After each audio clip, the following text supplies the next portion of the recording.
ಬೀದರ್ ಜಿಲ್ಲೆಯ ಆತ್ಮೀಯ ಬಂಧುಗಳೇ, ತಮ್ಮೆಲ್ಲರಿಗೂ ಕೂಡ ಡೆನ್ ನೆಟ್ವರ್ಕ್ ವತಿಯಿಂದ ಅನಂತ ಧನ್ಯವಾದಗಳು. ಇದೀಗ ಬೀದರ್ ನಗರದಲ್ಲಿ ಕೇವಲ 500 ರೂಪಾಯಿಗೆ ಒಂದು ಡೆನ್ ಸೆಟ್ ಟಾಪ್ ಬಾಕ್ಸ್ ಅನ್ನ ನೂತನವಾಗಿ ಕೊಡಲಾಗ್ತಾ ಇದೆ. ಅದರ ಜೊತೆಗೆ 350 ರೂಪಾಯಿ ಬೆಲೆಯ 1 ತಿಂಗಳ ಕನ್ನಡ ಹಾಗೂ ಹಿಂದಿ ಪ್ಯಾಕ್ಗಳನ್ನು ಉಚಿತವಾಗಿ ರೀಚಾರ್ಜ್ ಕೂಡ ಮಾಡಿಕೊಡಲಾಗುವುದು. ಕೇವಲ 500 ರೂಪಾಯಿಗೆ ಹೊಸ ಬಾಕ್ಸ್ ಕೊಡುತ್ತೇವೆ. ಅದರ ಜೊತೆಗೆ ಅದೇ ಒಂದು ಹಣದಲ್ಲಿ 350 ರೂಪಾಯಿಯ 1 ತಿಂಗಳ ಕನ್ನಡ ಮತ್ತು ಹಿಂದಿ ಪ್ಯಾಕ್ಗಳನ್ನು ಉಚಿತವಾಗಿ ರೀಚಾರ್ಜ್ ಕೂಡ ಮಾಡಿಕೊಡಲಾಗ್ತಾ ಇದೆ. ಸ್ಕೈ ವರ್ತ್ ಹಳೆ ರಿಪೇರಿ ಮಾಡುವಂತಹ ಒಂದು ಬಾಕ್ಸ್ಗಳನ್ನು ಕೂಡ ನೀವು ನಮ್ಮಲ್ಲಿ ತೆಗೆದುಕೊಂಡು ಬಂದರೆ ಕೇವಲ 200 ರೂಪಾಯಿಯಲ್ಲಿ ಅದನ್ನ ರಿಪೇರಿ ಮಾಡಿ ತಮಗೆ ಕನೆಕ್ಷನ್ ಕೂಡ ಕೊಡಲಾಗುವುದು. ಇದೇ ಒಂದು ಸಂದರ್ಭದಲ್ಲಿ ನಿಮಗೆ ಒಂದು ಉಚಿತವಾಗಿರ್ತಕ್ಕಂಥ 350 ರೂಪಾಯಿಯ ಸೇವೆಯನ್ನ, ರಿಚಾರ್ಜ್ ಸೇವೆಯನ್ನ ಹೊಸ ಬಾಕ್ಸ್ ಪಡೆದುಕೊಂಡ್ರೆ ತಮ್ಮೆಲ್ಲರಿಗೂ ಕೂಡ ಕೊಡ್ತಾ ಇದ್ದೇವೆ. ಹಳೆಯ ಚಂದಾದಾರರು ಏನಾದರೂ ತಮ್ಮಲ್ಲಿರುವಂತಹ ಸ್ಕೈ ವರ್ತ್ ಒಂದು ಸೆಟ್ ಟಾಪ್ ಬಾಕ್ಸ್ ಅನ್ನು ನಮ್ಮಲ್ಲಿ ತೆಗೆದುಕೊಂಡು ಬಂದ್ರೆ 200 ರೂಪಾಯಿಯಲ್ಲಿ ನಿಮಗೆ ರಿಪೇರಿ ಕೂಡ ಮಾಡಿ ಕೊಡಲಾಗ್ತಾ ಇದೆ. ಹೀಗಾಗಿ ಕನೆಕ್ಷನ್ಗಾಗಿ, ಹೊಸ ಕನೆಕ್ಷನ್ಗಾಗಿ ತಾವು ನಮ್ಮ ಆಯಾ ಓಣಿಯ ಎಲ್ಲ ಆಪರೇಟರ್ಗಳಿಗೆ ಸಂಪರ್ಕ ಮಾಡಬೇಕಾಗಿ ತಮ್ಮಲ್ಲಿ ವಿನಂತಿಯನ್ನು ಮಾಡಿಕೊಳ್ತಾ ಇದ್ದೇವೆ. ಇಲ್ಲಿ ಕೆಳಗಡೆ ಎಲ್ಲ ಒಂದು ಓಣಿಯ ಒಂದು ಸಂಪರ್ಕ ಆಪರೇಟರ್ಗಳ ಒಂದು ಸಂಪರ್ಕದ ಮೊಬೈಲ್ ನಂಬರ್ಗಳನ್ನು ಕೊಡಲಾಗಿದೆ. ಆ ಒಂದು ಮೊಬೈಲ್ ನಂಬರ್ಗೆ ತಾವೆಲ್ಲರೂ ಕೂಡ ಒಂದು ಸಂಪರ್ಕಿಸಿ ಡೆನ್ ಸೆಟ್ ಟಾಪ್ ಬಾಕ್ಸ್ ಅನ್ನ ಪಡೆದುಕೊಳ್ಳಿ. ಇದು ಡಿಜಿಟಲ್ ಬಾಕ್ಸ್, ಇದು ನಿಮ್ಮ ಚಾನಲ್ ಡೆನ್ ನೆಟ್ವರ್ಕ್, ಇದು ಬೀದರ್ ಜಿಲ್ಲೆಯ ನಂಬರ್ 1 ಚಾನಲ್. ತಪ್ಪದೆ ತಾವೆಲ್ಲರೂ ಕೂಡ ಚಂದಾದಾರರಾಗಿ ಡೆನ್ ಸೆಟ್ ಟಾಪ್ ಬಾಕ್ಸ್ ನ ಸದುಪಯೋಗವನ್ನು ಪಡೆದುಕೊಳ್ಳಬೇಕಾಗಿ ತಮ್ಮಲ್ಲಿ ವಿನಂತಿಯನ್ನು ಮಾಡಿಕೊಳ್ತಾ ಇದ್ದೇವೆ.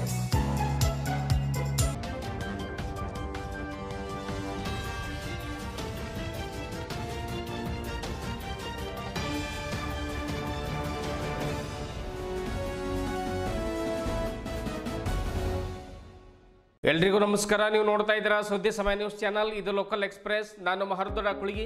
ಮತ್ತೆ ಒಂದಿಷ್ಟು ಹೊಸ ಸುದ್ದಿಗಳನ್ನ ತೆಗೆದುಕೊಂಡು ನಾವು ನಿಮ್ಮ ಮುಂದೆ ಬರ್ತಾ ಇದ್ದೀವಿ. ಈ ದಿನದ ಪ್ರಮುಖ ಹೆಡ್ಲೈನ್ಸ್ಗಳನ್ನು ನೋಡ್ಕೊಂಡು ಬರೋಣ. ಸಿಜೆಐ ಮೇಲೆ ಶೂ ಎಸೆತ, ಇದೊಂದು ಅಮಾನವೀಯ ಕೃತ್ಯ. ಶೂ ಎಸೆದವರ ಮೇಲೆ ಕಠಿಣ ಕಾನೂನು ಕ್ರಮ ಕೈಗೊಳ್ಳಿ. ಪ್ರಗತಿಪರ ಸಂಘಟನೆಗಳ ಒಕ್ಕೂಟದ ವತಿಯಿಂದ ಒತ್ತಾಯ. ನಗರದಲ್ಲಿ ವಿವಿಧ ಸಂಘಟನೆಗಳ ವತಿಯಿಂದ ಜಯಘೋಷಗಳೊಂದಿಗೆ ಹೋರಾಟ. ಯುವ ಮುಖಂಡರಾದ ಮಲ್ಲಿಕನಾಥ್ ಮಡಿಗೆಯವರ ಜನ್ಮದಿನದ ಪ್ರಯುಕ್ತ ಉಚಿತ ರಕ್ತದಾನ ಶಿಬಿರ ಆಯೋಜನೆ. ಸರ್ಕಾರಿ ಆಸ್ಪತ್ರೆಯ ರಕ್ತ ನಿಧಿ ಕೇಂದ್ರದಲ್ಲಿ 15ಕ್ಕೂ ಹೆಚ್ಚು ಯುವಕರಿಂದ ರಕ್ತದಾನ ಮಾಡಿದವರಿಗೆ ಪ್ರಮಾಣ ಪತ್ರ ವಿತರಣೆ. ಮಲ್ಲಿಕನಾಥ್ ಅವರ ಕಾರ್ಯಕ್ಕೆ ಯುವಕರಿಂದ ಮೆಚ್ಚುಗೆ. ಬೀದರ್ನಲ್ಲಿ ಸಂಭ್ರಮದ ವಿಶ್ವ ವಾಸ್ತುಶಿಲ್ಪ ದಿನಾಚರಣೆ ಸಂಭ್ರಮ. ವಾಸ್ತುಶಿಲ್ಪ ದಿನದ ಪ್ರಯುಕ್ತ ಶಾಲಾ ಮಕ್ಕಳಿಗೆ ಪೇಂಟಿಂಗ್ ಸ್ಪರ್ಧೆ ಆಯೋಜನೆ. ನೈಸರ್ಗಿಕ ಕನಸಿನ ಮನೆ ವಿಷಯದ ಮೇಲೆ ಅದ್ಭುತ ಪೇಂಟಿಂಗ್ ಬಿಡಿಸಿದ ಶಾಲಾ ಮಕ್ಕಳು. ಮುಂದಿನ ಪೀಳಿಗೆಗೆ ವಾಸ್ತುಶಿಲ್ಪ ಕುರಿತು ತಿಳಿಸುವುದೇ ನಮ್ಮ ಧ್ಯೇಯ. ಅಶೋಕ್ ಪಾಟೀಲ್. ಇಂದಿನ ಒಂದಿಷ್ಟು ವಾರ್ತೆಗಳ ವಿವರಗಳನ್ನು ನೋಡ್ಕೊಂಡು ಬರೋಣ. ಸರ್ವೋಚ್ಚ ನ್ಯಾಯಾಲಯದ ಮುಖ್ಯ ನ್ಯಾಯಮೂರ್ತಿ ಶ್ರೀ BR ಗವಾಯಿ ಅವರ ಮೇಲೆ ಶೂ ಎಸೆದ ವಕೀಲನ ವಿರುದ್ಧ ಕಠಿಣ ಕಾನೂನು ಕ್ರಮ ಕೈಗೊಳ್ಳಬೇಕೆಂದು ಆಗ್ರಹಿಸಿ ವಿವಿಧ ಪ್ರಗತಿಪರ ಸಂಘಟನೆಗಳ ಒಕ್ಕೂಟದ ವತಿಯಿಂದ ನಗರದ ಅಂಬೇಡ್ಕರ್ ವೃತ್ತದಲ್ಲಿ ಮಧ್ಯಾಹ್ನ 12 ಗಂಟೆಗೆ ಪ್ರತಿಭಟನೆಯನ್ನು ನಡೆಸಿದರು.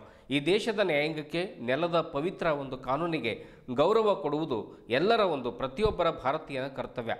ಸುಪ್ರೀಂ ಕೋರ್ಟ್ನ ಮಾನ್ಯ ಮುಖ್ಯ ನ್ಯಾಯಮೂರ್ತಿಗಳಾಗಿರುವಂತಹ ಶ್ರೀ BR ಗವಾಯಿ ಅವರ ಮೇಲೆ ನಡೆದಿರುವಂತಹ ಶೂ ಎಸೆತ ಘಟನೆ ಇದೊಂದು ಅಕ್ಷಮ್ಯ ಅಪರಾಧ. ಇದು ಇಡೀ ದೇಶವೇ ತಲೆ ತಗ್ಗಿಸುವಂತಹ ಒಂದು ವಿಷಯವಾಗಿದೆ ಎಂದು ಒಕ್ಕೂಟದ ಪದಾಧಿಕಾರಿಗಳು ಅವರು ಖಂಡನೆ ಮಾಡಿದರು. ಇದು ಕೇವಲ ಒಬ್ಬ ವ್ಯಕ್ತಿಯ ಮೇಲೆ ಮಾಡಿರತಕ್ಕಂಥ ಅವಮಾನವಲ್ಲ, ಇದು ಇಡೀ ಭಾರತದ ಸಂವಿಧಾನ ವ್ಯವಸ್ಥೆ ಹಾಗೂ ನ್ಯಾಯಾಂಗ ವ್ಯವಸ್ಥೆಯನ್ನೇ ಅವಹೇಳನ ಮಾಡುವಂತಹ ಒಂದು ಕೃತ್ಯವಾಗಿದೆ ಅನ್ನುವಂಥ ಮಾತನ್ನು ಕೂಡ ಹೇಳ್ತಾರೆ. ನ್ಯಾಯಾಲಯ ಅಂದರೆ ನ್ಯಾಯ, ಶಿಸ್ತು ಮತ್ತು ಸಂವಿಧಾನ ಬದ್ಧತೆಯ ಒಂದು ಸಂಕೇತ ಎಂಬುದನ್ನು ಯಾರೂ ಕೂಡ ಮರಿಬಾರದು ಎನ್ನುವಂತಹ ಒಂದು ಆಕ್ರೋಶ ಆ ಒಂದು ಒಕ್ಕೂಟದ ಪದಾಧಿಕಾರಿಗಳು ಪ್ರತಿಭಟನೆಯಲ್ಲಿ ಹೊರಹಾಕಿದ್ರು. ಜೊತೆಗೆ ತಮ್ಮಟೆ ಚಳುವಳಿಯ ಜೊತೆಗೆ ಅಂಬೇಡ್ಕರ್ ವೃತ್ತಕ್ಕೆ ಒಂದು ಸುತ್ತು ಹಾಕಿ ಅವರು ಪ್ರತಿಭಟನೆಯನ್ನು ಮಾಡಿದರು. ನ್ಯಾಯಾಲಯದ ಒಳಗೆ ನ್ಯಾಯಾಧೀಶರ ಮುಂದೆ ಹೇಗೆ ನಡೆದುಕೊಳ್ಬೇಕು ಎಂಬ ಕನಿಷ್ಠ ವಿವೇಕವೂ ಕೂಡ ಆ ವಕೀಲರ ಹತ್ತಿರ ಇಲ್ಲ. ಮಾತಿನ ಮೂಲಕ ಅಸಮಾಧಾನ ವ್ಯಕ್ತಪಡಿಸುವ ಹಕ್ಕು ಎಲ್ರಿಗೂ ಇದೆ. ಆದರೆ ಹಿಂಸಾಚಾರ ಮತ್ತು ಅವ್ಯಾಚ್ಯ ವರ್ತನೆಗಳಿಗೆ ಪ್ರಜಾಪ್ರಭುತ್ವದಲ್ಲಿ ಯಾವುದೇ ಕಾರಣಕ್ಕೂ ಅವಕಾಶ ಇಲ್ಲ. ಶೂ ಎಸೆದ ವಕೀಲನ ವಿರುದ್ಧ ತಕ್ಷಣವೇ ಸೂಕ್ತ ಮತ್ತು ಕಠಿಣ ಕಾನೂನು ಕ್ರಮ ಕೈಗೊಳ್ಳಬೇಕು ಹಾಗೂ ಶಿಕ್ಷೆ ವಿಧಿಸಬೇಕು ಎಂದು ಒಂದು ಒಕ್ಕೂಟದ ಪದಾಧಿಕಾರಿಗಳು ಆಗ್ರಹ ಮಾಡ್ತಾರೆ. ನಗರದ ಅಂಬೇಡ್ಕರ್ ವೃತ್ತದ ಸುತ್ತಮುತ್ತ ತಮಟೆ ಬಾರಿಸುತ್ತಾ ವಕೀಲರ ವಿರುದ್ಧ ಹಾಡು ಹೇಳುತ್ತಾ ಪ್ರತಿಭಟನೆಯನ್ನು ನಡೆಸಿದರು. ಇದೇ ವೇಳೆ ಪ್ರಮುಖರಾಗಿರ್ತಕ್ಕಂಥ ದಲಿತ ಸಂಘರ್ಷ ಸಮಿತಿಯ ರಾಜ್ಯ ಸಂಘಟನಾ ಸಂಚಾಲಕರು ಆಗಿರುವಂತಹ ಮಾರುತಿ ಬೌದ್ಧೆ, ಪ್ರಮುಖರಾಗಿರುವಂತಹ ಮಹೇಶ್ ಗೋರ್ನಾಳ್ಕರ್, ಅರುಣ್ ಪಾಟೀಲ್ ಸೇರಿದಂತೆ ಹಲವರು ಪ್ರತಿಭಟನೆಯಲ್ಲಿ ಪಾಲ್ಗೊಂಡಿದ್ದರು.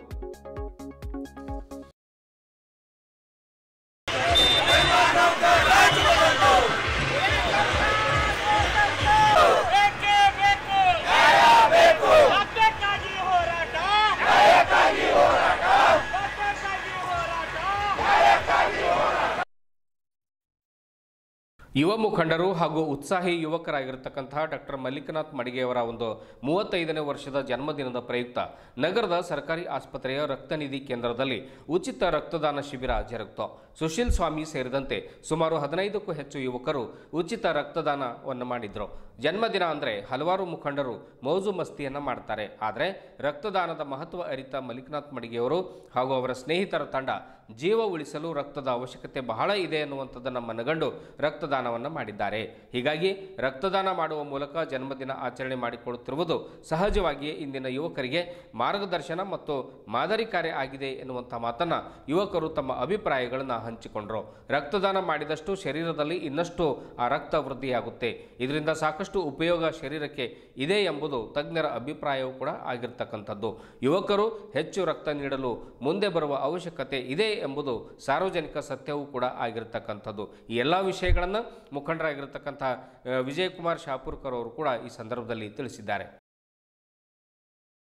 ಮುಖಂಡರಾಗಿರುವಂತಹ ವಿಜಯಕುಮಾರ್ ಶಾಪುರ್ಕರ್ ಅವರು ಮುಂದುವರೆದು ಮಾತನಾಡ್ತಾ, ಮಲ್ಲಿಕನಾಥ್ ಮಡಿಗೆಯವರು ಪ್ರತಿ ವರ್ಷ ತಮ್ಮ ಜನ್ಮದಿನವನ್ನು ರಕ್ತದಾನ ಶಿಬಿರ ಮಾಡುವ ಮೂಲಕ, ಬಡವರಿಗೆ ಹೊದಿಕೆಯನ್ನು ವಿತರಣೆ ಮಾಡುವ ಮೂಲಕ, ರೋಗಿಗಳಿಗೆ ಆಹಾರದ ಕಿಟ್ಗಳನ್ನು ವಿತರಣೆ ಮಾಡುವ ಮೂಲಕ, ಅನಾಥಾಲಯದ ಮಕ್ಕಳಿಗೆ ಸಹಾಯ ಹಸ್ತವನ್ನು ಚಾಚುವ ಮೂಲಕ, ಅವರೊಂದಿಗೆ ಕಳೆಯುವ ಮೂಲಕ ಅವರು ತಮ್ಮ ಜನ್ಮದಿನವನ್ನು ಆಚರಣೆ ಮಾಡ್ಕೊಂಡು ಬರ್ತಾ ಇದ್ದಾರೆ. ಇದು ಕೇವಲ ಒಂದೇ ವರ್ಷಕ್ಕೆ ಸೀಮಿತ ಆಗದೆ ಪ್ರತಿ ವರ್ಷ ಆಚರಣೆ ಮಾಡ್ಕೊಂಡು ಬರ್ತಾ ಇರುವಂಥದ್ದು ನಿಜಕ್ಕೂ ಕೂಡ ಶ್ಲಾಘನೀಯ ಕಾರ್ಯ ಅನ್ನುವಂಥ ಮಾತನ್ನು ಹೇಳಿದರು. ಇಂದಿನ ಯುವಕರು ಕೂಡ ಇದನ್ನು ಅಳವಡಿಸಿಕೊಂಡ್ರೆ, ಈ ಒಂದು ಮಾದರಿ ಕಾರ್ಯವನ್ನು ತಮ್ಮ ಜೀವನದಲ್ಲಿ ಅಳವಡಿಸಿಕೊಂಡ್ರೆ ಸಮಾಜದಲ್ಲಿ ಉತ್ತಮ ವಾತಾವರಣ ನಿರ್ಮಾಣ ಮಾಡಲಿಕ್ಕೆ ಸಾಧ್ಯ ಆಗ್ತದೆ ಎನ್ನುವಂಥ ಮಾತನ್ನು ಹೇಳಿದರು. ಆದ್ದರಿಂದ ಮಲ್ಲಿಕನಾಥ್ ಅವರಿಗೆ ದೇವರು ಆಯುಷ್ಯ ಆರೋಗ್ಯ ನೀಡಿ ಕಾಪಾಡಲಿ ಎಂದು ವಿಜಯಕುಮಾರ್ ಶುಭ ಹಾರೈಸಿದರು. ಇದೇ ವೇಳೆ ರಾಹುಲ್, ವಿನೋದ್, ಅರುಣ್, ಗುಂಡು ಜನವಾಡ್ಕರ್, ಉಮೇಶ್, ಅಶೋಕ್ ಸೇರಿದಂತೆ ಇನ್ನಿತರರು ಉಪಸ್ಥಿತರಿದ್ದರು. ಎಲ್ರಿಗೂ ನಮಸ್ಕಾರ. ವಿಶೇಷವಾಗಿ ಇವತ್ತಿನ ದಿವಸ ನಿಮ್ಮ ನೆಚ್ಚಿನ ಯುವರತ್ನ ಮತ್ತು ಯುವ ಮಿತ್ರರಾದಂಥ ಸನ್ಮಾನ್ಯ ಶ್ರೀ ಡಾಕ್ಟರ್ ಮಲ್ಲಿಕನಾಥ್ ಮಡಿಗೆ ಅಣ್ಣಜಿಯವರ ಹುಟ್ಟುಹಬ್ಬದ ಶುಭಾಶಯಗಳನ್ನು ನಾನು ಈ ಒಂದು ಮಾಧ್ಯಮದ ಮುಖಾಂತರ ಕೋರುವಂಥವನಾಗಿದ್ದೇನೆ. ವಿಶೇಷವಾಗಿ 35ನೇ ವರ್ಷದ ಹುಟ್ಟುಹಬ್ಬದ ಹಾರ್ದಿಕ ಶುಭಾಶಯಗಳನ್ನು ಕೋರುತ್ತಾ, ಮತ್ತು ಇವತ್ತಿನ ದಿವಸ ಇಲ್ಲ, ಪ್ರತಿ ವರ್ಷ ಮಲ್ಲಿಕಣ್ಣನವರ ಹುಟ್ಟುಹಬ್ಬದ ನಿಮಿತ್ತವಾಗಿ ರಕ್ತದಾನ ಮತ್ತು ಅನೇಕ ಆಸ್ಪತ್ರೆಗೆ ತೆರಳಿ ರೋಗಿಗಳಿಗೆ ಬೆಡ್ಶೀಟ್ ಕೊಡುವುದಾಗಲಿ, ಫುಡ್ ಕಿಟ್ ವಿತರಣೆ ಮಾಡುವುದಾಗಲಿ, ಮತ್ತು ಅನಾಥಾಶ್ರಮಕ್ಕೆ ಭೇಟಿ ನೀಡಿ ಮಕ್ಕಳ ಜೊತೆ ಸಮಯ ಕಳೆಯುವುದಾಗಲಿ, ಮತ್ತು ಆದಂಥ ಹಸ್ತದಿಂದ ಸಹಾಯ ಮಾಡ್ತಕ್ಕಂಥದ್ದಾಗಲಿ ಪ್ರತಿ ವರ್ಷ ನಾವು ಮಲ್ಲಿಕಣ್ಣನವರ ನೇತೃತ್ವದಲ್ಲಿ ಈ ಒಂದು ಕಾರ್ಯಕ್ರಮಗಳು, ಇಂಥ ಒಂದು ಯೋಜನೆಗಳನ್ನು ಮಾಡಿಕೊಂಡು ಬರ್ತಾ ಇದ್ದೇವೆ. ಅದರಂತೆ ಈ ವರ್ಷವೂ ಕೂಡ ಈಗಾಗಲೇ ಅನೇಕ ಯುವ ಮಿತ್ರರು, ಸ್ನೇಹಿತರು ಮತ್ತು ಸಹೋದರರು ಈಗಾಗಲೇ ರಕ್ತದಾನವನ್ನು ಮಾಡಿದ್ದಾರೆ. ಮತ್ತೆ ಈ ಒಂದು ರಕ್ತದಾನದ ಕಾರ್ಯಕ್ರಮವನ್ನು ಮುಗಿಸಿಕೊಂಡು ನಾವು ನೇರವಾಗಿ ಆಸ್ಪತ್ರೆಗೆ ತೆರಳಿ ಮತ್ತು ಅಲ್ಲಿದ್ದಂಥ ಕೆಲವೊಂದು ರೋಗಿಗಳಿಗೆ ನಾವು ಫುಡ್ ವಿತರಣೆ ಆಗಿರ್ಬೋದು ಮತ್ತು ಬ್ಲ್ಯಾಂಕೆಟ್ಸ್ ಆಗಿರ್ಬೋದು, ಅದೇ ರೀತಿ ಇದನ್ನು ಮುಗಿಸ್ಕೊಂಡು ಮತ್ತೆ ಅನಾಥಾಶ್ರಮಕ್ಕೆ ಮತ್ತು ಬ್ಲೈಂಡ್ ಸ್ಕೂಲಿಗೆ ಇಂಥ ಅನೇಕ ಯೋಜನೆಗಳ ಮುಖಾಂತರ ಅಣ್ಣನವರ ಹುಟ್ಟುಹಬ್ಬನ ನಾವು ಪ್ರತಿ ವರ್ಷ ಆಚರಣೆ ಮಾಡುತ್ತೇವೆ. ಮತ್ತು ವಿಶೇಷವಾಗಿ ಈ ಒಂದು ಮಾಧ್ಯಮದ ಮುಖಾಂತರ ನಾವು ಅವರಿಗೆ ಹುಟ್ಟುಹಬ್ಬದ ಹಾರ್ದಿಕ ಶುಭಾಶಯವನ್ನು ಕೋರುತ್ತೇವೆ. ಮತ್ತು ಅವರನ್ನು ದೇವರು ಒಳ್ಳೆ ಆರೋಗ್ಯ ಕೊಡಲಿ ಮತ್ತು ಜನಶಕ್ತಿ ಜನರ ಒಂದು ಸೇವೆ ಮಾಡ್ತಕ್ಕಂಥ ಶಕ್ತಿ ಕೊಡಲಿ ದೇವರು, ಮತ್ತು ಅವ್ರು ಮಾಡ್ತಕ್ಕಂಥ ಪ್ರತಿಯೊಂದು ಕೆಲಸ ಯಶಸ್ಸಾಗಲಿ ಅಂತೇಳಿ ಈ ಒಂದು ಸಮಯದಲ್ಲಿ ನಾವು ಕೂಡ ಪ್ರಾರ್ಥನೆ ಮಾಡುವಂಥವರಾಗಿದ್ದೇವೆ. ವಿಜಯಕುಮಾರ್ ಶಾಪುರ್ಕರ್. ವಿಶ್ವ ವಾಸ್ತುಶಿಲ್ಪ ದಿನಾಚರಣೆ ಅಂದರೆ ವರ್ಲ್ಡ್ ಆರ್ಕಿಟೆಕ್ಚರ್ ಡೇ ಸಮಾರಂಭವನ್ನು ನಗರದ ಗುರುನಾನಕ್ ಕಾಲೋನಿಯ SRS ಸಭಾಮಂಟಪದಲ್ಲಿ ಆಯೋಜನೆ ಮಾಡಲಾಗಿತ್ತು. ಕಳೆದ ವರ್ಷದಿಂದ ಶಾಲಾ ಮಕ್ಕಳಿಗಾಗಿ ವಿವಿಧ ಸ್ಪರ್ಧೆಗಳನ್ನು ಆಯೋಜನೆ ಮಾಡುವ ಮೂಲಕ ವಿಶ್ವ ವಾಸ್ತುಶಿಲ್ಪ ದಿನವನ್ನು ಅರ್ಥಪೂರ್ಣವಾಗಿ ಆಚರಣೆ ಮಾಡಿಕೊಂಡು ಬರಲಾಗ್ತಾ ಇದೆ ಎಂದು ಬೀದರ್ ಆರ್ಕಿಟೆಕ್ಟ್ ಅಸೋಸಿಯೇಷನ್ನ ಜಿಲ್ಲಾಧ್ಯಕ್ಷರಾಗಿರುವಂತಹ ಅಶೋಕ್ ಪಾಟೀಲ್ ಅವರು ತಿಳಿಸಿದರು. ಬೀದರ್ ಜಿಲ್ಲಾ ಆರ್ಕಿಟೆಕ್ಟ್ ಅಸೋಸಿಯೇಷನ್ ವತಿಯಿಂದ ಶಾಲಾ ಮಕ್ಕಳಿಗಾಗಿ ಆಯೋಜನೆ ಮಾಡಿರ್ತಕ್ಕಂಥ ಪೇಂಟಿಂಗ್ ಸ್ಪರ್ಧೆ ಹಾಗೂ ವೇದಿಕೆ ಕಾರ್ಯಕ್ರಮವನ್ನು ಉದ್ದೇಶಿಸಿ ಅವರು ಮಾತಾಡ್ತಾರೆ. ನೈಸರ್ಗಿಕ ಕನಸಿನ ಮನೆ ವಿಷಯದ ಮೇಲೆ ಮಕ್ಕಳು ಉತ್ತಮ ಪೇಂಟಿಂಗ್ ಅನ್ನು ಬಿಡಿಸಿದ್ರು. ಜೊತೆಗೆ ಮಕ್ಕಳು ಮುಂದೆ ವಾಸ್ತುಶಿಲ್ಪಿಗಳಾಗಬೇಕಾದ್ರೆ ಯಾವ ವಿಷಯಗಳನ್ನು ಆಯ್ಕೆ ಮಾಡ್ಕೋಬೇಕು, ಯಾವ ಕೋರ್ಸ್ಗಳನ್ನು ಮಾಡಬೇಕು ಎನ್ನುವಂಥ ಕುರಿತು ಜಾಗೃತಿಯನ್ನು ಪ್ರತಿ ವರ್ಷ ಮೂಡಿಸಲಾಗ್ತಾ ಇದೆ. ಆರ್ಕಿಟೆಕ್ಚರ್ ಇಂದಿನ ಯುವ ಪೀಳಿಗೆಗೆ ಎಷ್ಟು ಉಪಯೋಗ ಇದೆ ಎಂಬ ಕುರಿತು ಮಕ್ಕಳಿಗೆ ತಿಳಿಸಿಕೊಡಲಾಗ್ತಾ ಇದೆ ಎನ್ನುವಂಥ ಮಾತನ್ನು ಕೂಡ ಅಶೋಕ್ ಪಾಟೀಲ್ ಅವರು ಹೇಳಿದರು. ಬೀದರ್ ಆರ್ಕಿಟೆಕ್ಟ್ ಅಸೋಸಿಯೇಷನ್ನಲ್ಲಿ 15 ಜನ ಪದಾಧಿಕಾರಿಗಳಿದ್ದೇವೆ ಎಂದು ಅಶೋಕ್ ಪಾಟೀಲ್ ತಿಳಿಸಿದರು. ವಾಸ್ತುಶಿಲ್ಪದ ಬಗ್ಗೆ ಮಕ್ಕಳಿಗೆ ಹೆಚ್ಚಾಗಿ ಮಾಹಿತಿ ಇಲ್ಲ. ಈ ಜಾಗೃತಿಯನ್ನೇ ಮಕ್ಕಳಲ್ಲಿ ಮೂಡಿಸಲಿಕ್ಕೆ ವಿಶ್ವ ವಾಸ್ತುಶಿಲ್ಪ ದಿನಾಚರಣೆ ಮಾಡುವ ಮೂಲಕ ಮಕ್ಕಳಿಗೆ ತಿಳುವಳಿಕೆ ಮೂಡಿಸಲಾಗ್ತಾ ಇದೆ. ನಿರಂತರವಾಗಿ ಸ್ವಯಂ ಪ್ರಯತ್ನದಿಂದ ಪ್ರತಿ ವರ್ಷ ಮಾಡಿಕೊಂಡು ಬರ್ತಾ ಇದ್ದೇವೆ ಎನ್ನುವಂತ ಮಾತನ್ನು ಹೇಳಿದರು. ಅಸೋಸಿಯೇಷನ್ನ ಕಾರ್ಯದರ್ಶಿಗಳಾದ ಸಂತೋಷ್ ಕುಮಾರ್ ಸುಂಕದ್ ಅವರು ಮಾತನಾಡಿ, ವಾಸ್ತುಶಿಲ್ಪ ದಿನ ಇದು ಕೇವಲ ಕಟ್ಟಡಗಳ ದಿನವಲ್ಲ, ಮಾನವ ಸಮಾಜದ ಸಂಸ್ಕೃತಿ, ಇತಿಹಾಸ ಮತ್ತು ಭವಿಷ್ಯದ ದಿಕ್ಕನ್ನು ತೋರುವಂತಹ ಒಂದು ಮಹತ್ವದ ದಿನ. ವಾಸ್ತುಶಿಲ್ಪವು ಕೇವಲ ಗೋಡೆಗಳ ನಡುವಿನ ಜಾಗವನ್ನು ಸೃಷ್ಟಿಸುವ ಕಲೆಯಲ್ಲ, ಇದು ಜೀವನ ಶೈಲಿ, ಪರಿಸರ, ತಂತ್ರಜ್ಞಾನ ಮತ್ತು ಸಂಸ್ಕೃತಿಗಳ ಸಮನ್ವಯವಾಗಿದೆ. ಮನುಷ್ಯನು ಬದುಕುವ ಜಾಗವನ್ನು ಸುಂದರ, ಸುರಕ್ಷಿತ, ಸುಸಜ್ಜಿತವಾಗಿಸುವ ಮಹೋನ್ನತ ಶಕ್ತಿಯ ವಾಸ್ತುಶಿಲ್ಪವಾಗಿದೆ ಎಂದು ಹೇಳಿದರು. ಇಂದು ವಿಶ್ವದಾದ್ಯಂತ ಪರಿಸರ ಸಂರಕ್ಷಣೆ, ಶಾಶ್ವತ ಅಭಿವೃದ್ಧಿ ಮತ್ತು ಹಸಿರು ಕಟ್ಟಡಗಳ ಅಗತ್ಯ ಹೆಚ್ಚುತ್ತಾ ಇದೆ. ಹವಾಮಾನ ಬದಲಾವಣೆ, ನೈಸರ್ಗಿಕ ಸಂಪನ್ಮೂಲಗಳ ಕೊರತೆ ಇವೆಲ್ಲದರ ನಡುವೆ ವಾಸ್ತುಶಿಲ್ಪಿಗಳು ಸಮಾಜಕ್ಕೆ ಪರಿಸರ ಸ್ನೇಹಿ, ಶಾಶ್ವತ ಮತ್ತು ನವೀನ ಪರಿಹಾರಗಳನ್ನು ನೀಡುವ ಹೊಣೆಗಾರಿಕೆ ಹೊತ್ತಿದ್ದಾರೆ. ನಮ್ಮ ಭಾರತದ ವಾಸ್ತು ಪರಂಪರೆ, ಆಮೇಲೆ ದೇವಸ್ಥಾನಗಳು, ಅರಮನೆಗಳು, ಕೋಟೆಗಳು ಇವು ಮಾನವ ಸೃಜನಶೀಲತೆಯ ಶ್ರೇಷ್ಠತೆ. ಅದೇ ರೀತಿ ಇಂದಿನ ಆಧುನಿಕ ವಾಸ್ತುಶಿಲ್ಪ ಭವಿಷ್ಯದ ಕನಸುಗಳನ್ನು ಕಟ್ತಾ ಇದೆ. ಆದ್ದರಿಂದ ಈ ದಿನದಲ್ಲಿ ನಾವು ಎಲ್ಲರೂ ವಾಸ್ತುಶಿಲ್ಪವನ್ನು ಕೇವಲ ಕಟ್ಟಡಗಳ ಕಲೆಯಾಗಿ ನೋಡದೆ ಮಾನವೀಯತೆ, ಪರಿಸರ ಮತ್ತು ಭವಿಷ್ಯಕ್ಕಾಗಿ ಸೇವೆ ಮಾಡುವ ಸಾಧನವಾಗಿ ನೋಡೋಣ ಎಂದು ಹೇಳಿದರು. ಇದೇ ವೇಳೆ ಕಾರ್ಯಕ್ರಮವನ್ನು ಹೈದರಾಬಾದ್ನ ವಾಸ್ತುಶಿಲ್ಪಿಗಳಾದ ಗುಂಜನ್ ಅವರು ಆಮೇಲೆ ಉದ್ಘಾಟನೆ ಮಾಡ್ತಾರೆ. ಲೋಕೋಪಯೋಗಿ ಇಲಾಖೆಯ ಡಬಲಿ ಶಿವಶಂಕರ್ ಕಾಮಶೆಟ್ಟಿ ಅವರು ಹಾಜರಿದ್ದರು. ಅಸೋಸಿಯೇಷನ್ ಉಪಾಧ್ಯಕ್ಷೆ ಸುಪ್ರಿಯಾ ಕಾಮಣ್ಣ ಅವರಿದ್ದರು. ಖಜಾಂಚಿ ಅನಿಲ್ ಖೇಣಿಯವರು, ಜಂಟಿ ಕಾರ್ಯದರ್ಶಿ ಶರಣ್ ಎಕ್ಕೇಣಿಯವರು, ಪ್ರಮುಖರಾದ ರಾಹುಲ್ ಪಾಟೀಲ್, ರಿಷಿಕೇಶ್ ಜೋಶಿ, ನೇಹಾ ಪಾಟೀಲ್, ಅವಿನಾಶ್ ಶಂಕರ್, ರಾಘವೇಂದ್ರ ಚಾರಿ, ವಿವೇಕ್ ಮಣಗೆ, ಸಂಕೇತ್, ವೈಷ್ಣವಿ ಹೊಸಳ್ಳೆ, ಸುಮಿತ್ ಸಿದ್ದರಾಮ್ ಶೆಟ್ಟಿ, ಸೌಂದರ್ಯ ದುರ್ಗೆ ಸೇರಿದಂತೆ ಇನ್ನಿತರರು ಉಪಸ್ಥಿತರಿದ್ದರು. ಆರ್ಕಿಟೆಕ್ಟ್ ಅಶೋಕ್ ಪಾಟೀಲ್ ಅಂತ, ನಮ್ಮ ಬೀದರ್ ಆರ್ಕಿಟೆಕ್ಟ್ ಅಸೋಸಿಯೇಷನ್ದು ಪ್ರೆಸಿಡೆಂಟು. ಇವತ್ತು ನಾವೆಲ್ಲ ಇಲ್ಲಿ ಸೇರಿಕೊಂಡಿದ್ದು ವರ್ಲ್ಡ್ ಆರ್ಕಿಟೆಕ್ಚರ್ ಡೇ ಸೆಲೆಬ್ರೇಷನ್ಗಂತ. ಸೊ ಆ ಸಂದರ್ಭದಲ್ಲಿ ಕೆಲವೊಂದು ವಿಷಯಗಳು ನಾವು ಮೊದಲಿಂದನೇ ಲಾಸ್ಟ್ ಇಯರಿಂದ ಮಾಡ್ಕೊತ ಬಂದು 1 ವರ್ಷ ಆಯ್ತು ನಮಗೆ. ಇವಾಗ ಬೆಳಗ್ಗೆ ನಾವು ಇವೆಂಟ್ ಇಡೋದು, ಚಿಕ್ಕ ಮಕ್ಕಳಿಗೆ ಡ್ರಾಯಿಂಗ್ ಕಾಂಪಿಟೇಷನು, ಅದು ಸಬ್ಜೆಕ್ಟ್ ನಮ್ಮ ಆರ್ಕಿಟೆಕ್ಚರ್ ರಿಲೇಟೆಡ್ ಆ ಥರನೇ ಇರುತ್ತೆ. ಇವತ್ತಿದ್ದು ಸಬ್ಜೆಕ್ಟ್ ಅವ್ರಿಗೆ ಕೊಟ್ಟಿರೋದು ಅವ್ರದ್ದು ಡ್ರೀಮ್ ಹೌಸ್ ಅಂತ, ವಿತ್ ನೇಚರ್. ಸೊ ನಮ್ಮ ನೋಡಬೇಕಾಗಿತ್ತು ಅವ್ರಿಗೆ ನೇಚರ್ ಹೇಗೆ ಅವರು ಆ ಪೇಪರ್ ಮೇಲೆ ಹಾಕ್ತಾರಂತ, ಅದನ್ನು ಟ್ರೈ ಮಾಡಿದ್ದು. ಈಗ ಆಮೇಲೆ 11 ಗಂಟೆಗೆ PU ಕಾಲೇಜ್ ಮಕ್ಕಳಿಗೆ ನಾವು ಆರ್ಕಿಟೆಕ್ಚರ್ ಅಂದರೆ ಏನು, ಆರ್ಕಿಟೆಕ್ಚರ್ ಸೇರಿಕೊಳ್ಬೇಕಾದ್ರೆ ಯಾವ ಎಕ್ಸಾಮ್ಸ್ ಬರೀಬೇಕು ಅವರು, ಸೊ ಅದ್ರ ಬಗ್ಗೆ ಅವೇರ್ನೆಸ್ ಥರ ಮಾಡ್ತಾಯಿದ್ದೀವಿ. ಲಾಸ್ಟ್ ಟೈಮ್ ಮಾಡಿದ್ದು ತುಂಬ ಉಪಯೋಗ ಆಗಿದೆ, ಇವಾಗೂ ಅದೇ ಮಾಡ್ತಾಯಿದ್ದೀವಿ. ಸೊ ಅದರಿಂದ ಅವ್ರಿಗೆ ಅರ್ಥ ಆಗುತ್ತೆ. ಇದಕ್ಕೆ ನಮ್ಮದು CET ಯಾವ ಥರ ಎಕ್ಸಾಮ್ ಯಾವ ಥರ ನಮ್ಮದು ನಾಟ ಅಂತಿರುತ್ತೆ, ಸೊ ಅದು ಗೊತ್ತಿಲ್ಲ ಯಾರಿಗೂ. ಸೊ ಆ ನಾಟ ಬಗ್ಗೆ ಹೇಳ್ಕೊಡ್ತೀವಿ, ತಿಳಿಸ್ಕೊಡ್ತೀವಿ. ಅದು ಅವ್ರ ಹತ್ರ ಏನೋ ಕ್ವಶನ್ಸ್ ಇದೆ ಅದನ್ನ ಆನ್ಸರ್ ಮಾಡ್ತೀವಿ. ಅದರಿಂದ ಅವ್ರಿಗೆ ಉಪಯೋಗ ಆಗುತ್ತೆ ಅಂದ್ಕೊಂಡೆ ನಾವು ಮಾಡ್ತಾಯಿರೋದು. ಈ ಥರ ಮಾಡಿಕೊಂಡು ಸಾಯಂಕಾಲ ಚಿಕ್ಕ ಗ್ಯಾದ್ರಿಂಗ್ ಥರ ಮಾಡ್ಕೊಳ್ತೀವಿ.